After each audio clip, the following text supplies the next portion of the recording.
Hi friends, నేను మీ దేవి. Happy మా వంటిల్లు నా వ్లాగ్స్లో ఈరోజు మా వంటింట్లో మీ అందరి కోసం నేను చేసి చూపించబోయే రెసిపీ వెజిటేరియన్ కోసం స్పెషల్గా ఈరోజు బేబీ పొటాటోస్ కర్రీ చేసి చూపిస్తున్నాను. వెజిటేరియన్ వాళ్ళకి చాలా స్పెషల్గా రిచ్గా బాగుంటుంది. ఏదైనా మన ఇంటికి స్పెషల్గా గెస్ట్లు వచ్చినప్పుడు చిన్న చిన్న అకేషన్స్కి తప్పకుండా ఒకసారి బేబీ పొటాటోస్తో ఈ విధంగా ట్రై చేయండి. ఇది రైస్, చపాతీ, మెయిన్ బిర్యానీస్లో కూడా చాలా చాలా బాగుంటుంది. బగారా రైస్లో కదీని తప్పకుండా ఒకసారి స్టైల్లో ట్రై చేయండి. ముందుగా కర్రీ ప్రాసెస్లోకి వెళ్ళిపోదాము. నేను 1/2 కిలో బేబీ పొటాటోస్ తీసుకున్నాను. ఇవి చిన్న కుక్కర్లో ఈ విధంగా వాటర్ పోసి వేసి 1 స్పూన్ సాల్ట్ వేసేసి ఫ్లేమ్ మిడిల్లో పెట్టుకొని ఒక 2 విజిల్స్ రానిద్దాము. కుక్కర్ విజిల్ పెట్టేసిన తర్వాత ఒక 2 విజిల్స్ వచ్చి స్టవ్ ఆఫ్ చేసేసిన తర్వాత దీన్ని కొద్దిగా చల్లారనిద్దాము.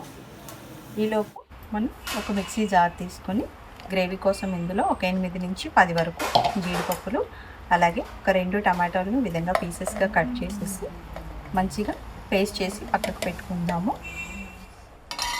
అలాగే మనకి ఆలు కూడా చూడండి ఈ విధంగా ఉడికిపోయినాయి కదా. ఇప్పుడు ఇవి తొక్క తీసి రెడీగా పెట్టుకుందాము. ఇప్పుడు కర్రీ ప్రాసెస్లోకి వెళ్ళిపోదాము. ముందుగా స్టవ్ పై ప్యాన్ పెట్టి ఒక 3 స్పూన్స్ వరకు ఆయిల్ పోసుకుందాము. కర్రీ సరిపడా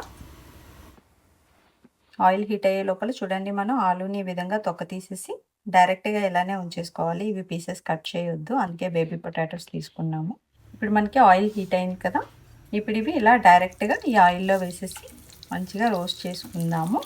ఈ విధంగా అన్నీ వేసుకున్న తర్వాత దీంట్లో ఒక చిటికెడు పసుపు యాడ్ చేసుకొని ఇలా కలుపుకుంటూ నిదానంగా ఆలూని మంచిగా పైనంతా గోల్డ్ కలర్లో వచ్చే వరకు కూడా వేయించుకుందాము. ఇలా అటు ఇటు టర్న్ చేస్తూ ఈక్వల్గా ఫ్రై అయ్యేలా చేయండి. ఇలా చేయటం వల్ల చాలా బాగుంటుంది. ఆలు టేస్ట్ కర్రీలో తింటుంటే మనకి బాగుంటుంది, కొంచెం క్రిస్పీగా తగులుతుంది. మనకి చూడండి ఇలా గోల్డ్ కలర్లోకి మనకి మంచిగా కలర్ చేంజ్ అయిపోయి చూడడానికి కలర్ఫుల్గా రెడీ అయిపోయాయి కదా. ఇప్పుడు వీటిని ఈ విధంగా ఒక బౌల్లోకి తీసి పక్కకు పెట్టేసుకుందాము. ఇప్పుడు ఇదే ఆయిల్లో నేను సన్నగా తరిగిన ఒక 2 ఆనియన్స్ తీసుకున్నాను, అలాగే ఒక 2 పచ్చిమిర్చి చీలికలు. ఇవి ఈ విధంగా డైరెక్ట్గా వేసేసుకుందాము. వేసుకొని ఒక 1/2 స్పూన్ సాల్ట్ వేసి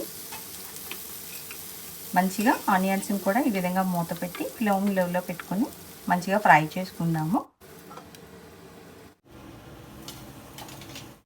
చూడండి ఇలా మధ్య మధ్యలో కలుపుకుంటూ ఆనియన్స్ కూడా మనకు కావాల్సిన కలర్లోకి వచ్చింది.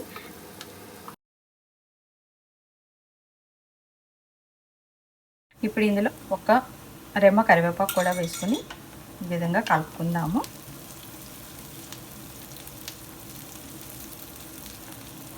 ఇప్పుడు ఆనియన్స్ వేగిపోయినాయి. ఈ స్టేజ్లో ఒక స్పూను అల్లం వెల్లుల్లిపాయ పేస్ట్ కూడా వేసుకొని ఈ విధంగా కలుపుకుందాము.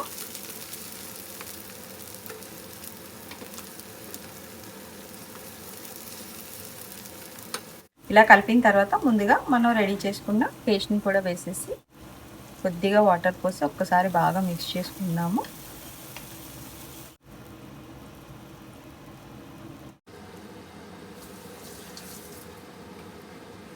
ఇప్పుడు ఇలా మిక్స్ చేసిన తర్వాత దీంట్లో ఒక స్పూన్ ధనియాల పొడి, అలాగే ఒక 1 స్పూన్ కారం పొడి. కారం అనేది మీ ఇష్టం, మీ టేస్ట్ తగ్గట్టు వేసుకోండి.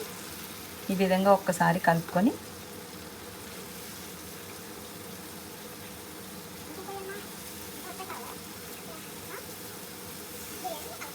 మరో కొద్దిగా వాటర్ పోసుకుందాము. వాటర్ పోసుకొని 1 నిమిషం మూత పెట్టి ఈ గ్రేవీని ఆయిల్లో ఫ్రై అవనిద్దాము.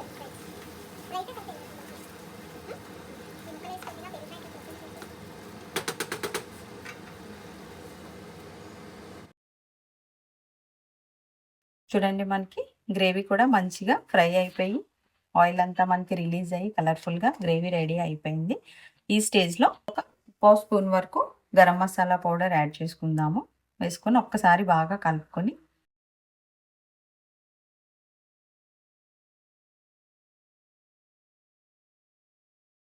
కొద్దిగా కొత్తిమీర కూడా వేసేసి ఒకసారి బాగా మిక్స్ చేసుకొని ఇప్పుడు మనం ముందుగా వేయించుకున్న ఈ ఆలూను కూడా ఇలా వేసేసుకుందాము. ఇలా వేసి ఒక్కసారి బాగా కలుపుకొని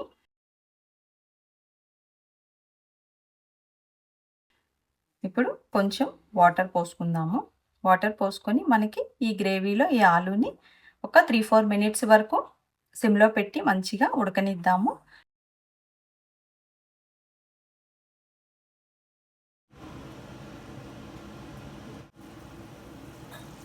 మధ్య మధ్యలో కలుపుకుంటూ ఉడికించుకోండి అడుగంటకుండా.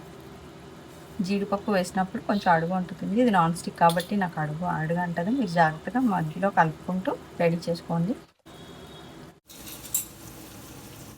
ఇప్పుడు చూడండి మనకి గ్రేవీ చిక్కబడిపోయింది. మనకు కావాల్సిన కన్సిస్టెన్సీలో గ్రేవీ రెడీ అయ్యింది.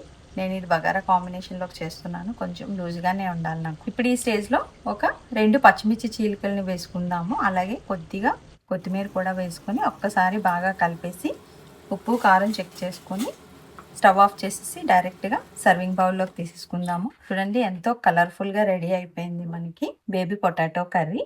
చాలా చాలా బాగుంటుంది. తప్పకుండా మీ ఇంటికి ఎవరైనా స్పెషల్ గెస్ట్లు వచ్చినప్పుడు స్పెషల్గా ఈ కర్రీ చేసి పెట్టండి. చాలా చాలా బాగుంటుంది. చూడడానికే కాదు తినడానికి కూడా చాలా బాగుంటుంది. తప్పకుండా మీ ఇంట్లో మీరు కూడా ట్రై చేయండి.